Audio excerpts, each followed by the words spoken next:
For so long, therapy has been a topic that it's like, what's wrong with you? Why are you in therapy? And I'm trying to normalize it in an extreme way, kind of like I used to do with sex. But it's like, no, now the question is, what's wrong with you if you're not in therapy?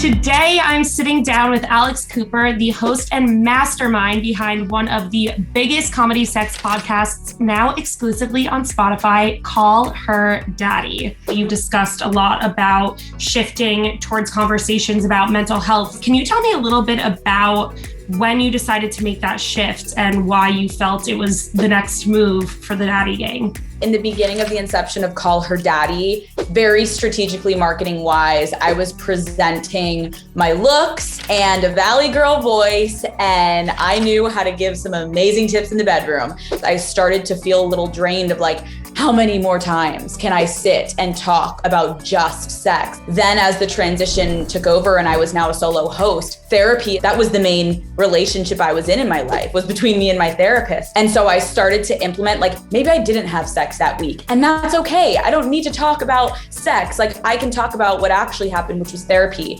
I had started with one of the most intimate topics with them, and they trusted me. And so then to go from sex to therapy, I think I was fortunate that my listeners trust me and my voice, and I was able to bridge a topic that may be still considered sort of taboo, just like sex was. What was your game plan in terms of communicating with people what therapy and mental health has to do with relationships and sex? With my history of having a mother that is a psychologist and growing up in a home where EQ and mental health was like a non-starter, it was a prerequisite to be in my family. It's like, you need to work on yourself.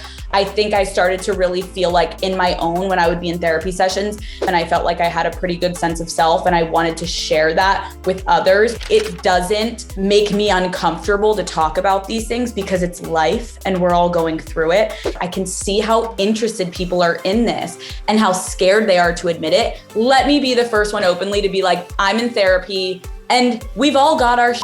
So like, it's fine to admit that. And if anything, it's sexier and it's more appealing, in my opinion, in dating and life, if you are working on yourself constantly. I know that a lot of content creators have been discussing the concept of burnout. What does your self-care look like when you're fully stepping away from the microphone, the camera? One time last year, I took 3 weeks off. And I said, I will never do that again. In the creative space, like, to completely turn your brain off, it is so hard to get back into it. But when you're not feeling good, I have found for me, it's not good to fully disconnect. I have such amazing childhood best friends that I've kept so close to me, and hanging out with people I'm close with just helps me like just relax in general. What would you say to people who say that this isn't a podcast that's empowering women?